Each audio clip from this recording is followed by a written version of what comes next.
We don't know much about Hendrix's personality, and your book, of course, given the limitations of the source material, is less a biography of the man than a history of his war with the establishment, or rather the establishment's war on him. But you do furnish a number of very suggestive clues. He seems to have been a complicated man, and to have struggled somewhat to reconcile his dignity and his personal integrity with his cricketing ambitions. You write non-judgmentally of his efforts to pass as a white man. Perhaps you'd like to elaborate on that. Yes, I think one needs to look at the whole question of race in South Africa in its context. Race has become a, has become ossified in a particular way in the 20th century. It was much more fluid in the 19th century. And for somebody like Hendricks, whose background was, as I suggested at the beginning, was somewhat debatable, and it's not even clear that Hendricks himself knew what it was. He's, for example, we know that his mother comes from St Helena, which suggests in South African parlance that she was black, as people who came from St Helena tended to come over as black indentured workers. Sorry. In the 1880s and 1870s. So the origins, his origins on the female side are probably through that kind of St Helenan basis.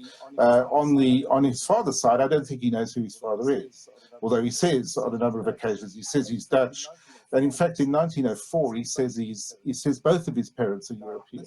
Now, this is another interesting development, because his mother, when she finally dies in 1909, his mother is actually buried as a European. So part of what Hendricks is trying to do, Hendricks is trying to succeed as a cricketer, and as you say, with a great deal of dignity and integrity, and fight a particular struggle with the authorities. Now, the authorities have decided that he is black. Now, this is a subjective judgment in this case. Nobody actually knows. Maybe Hendricks himself doesn't know, but they've decided that he is black, and they have simply treated him, therefore, as black, and simply written out his opportunities. Whether he is or he isn't doesn't actually matter.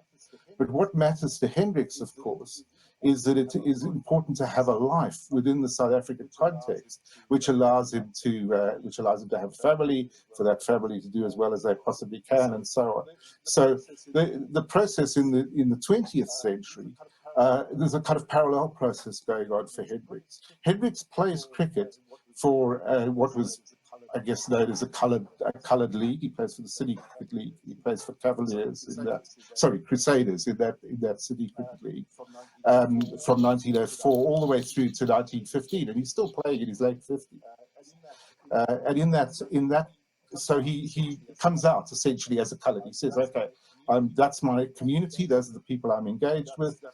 That's how I define myself on the cricket field. But beyond the cricket field, of course, he doesn't necessarily define himself as coloured in those sort of specifically hard racial terms. And as I've suggested, his mother is buried as a European, as is Hendricks himself later in 1940. So, and his children, most of his children are European, but not all. His daughter Winifred is considered to be coloured. And indeed, by the as happens by the 1940s and 50s, there's an issue around whether she can be buried with her husband in the same graveyard, because of course they're of different racial groups. But that's when race becomes a specific classification which determines all aspects of life. It doesn't necessarily do that in the early years of the 20th century and the late 19th century. And as a consequence to that, it's about finding one's place in a very fluid environment. And part of the history of Hendricks is really the history of how race becomes essentially the hardline, rigid framework within which all life is developed and operated. But that's a slow process, and that doesn't necessarily happen in the late 19th and early 20th century. And Hendricks is very much part of this very confusing maelstrom of people and activities and engagements and stuff where, a person's race is not able to be established or classified, or indeed particularly relevant, except on the ideological level, on the Cecil Rhodes and ideological level, which is there for particular political reasons. One of the challenges of writing a book like this, on an era like this, must be the language. Most of your sources will be written from the perspective of these ideologues, and it must be quite difficult, as I think I showed in my question, to avoid speaking in these terms yourself, taking certain of their priors for granted. Yes, that's right. I mean, it's very difficult to to be able to take that context and reduce it into terms which will not only make sense in the current era, but also are you know, provide the right degree of dignity and analysis to that environment. The difficulty really with writing about Hendricks, I mean, there were a number of issues, first of all, around, as I say, the fluidity of the situation and trying to establish what happened within the context of that fluidity, but knowing that the rigidity of the response to Hendricks within what was a fluid situation and how one balances that up. And then secondly, of course, there was the problem of sources and material and how you write history. As historians, most of us are used to being able to go into the archive, sift through the material, you make fine judgments on what's in the material, deal with things that are contradictory, and come up with stuff that makes sense and allows one to move the story forward.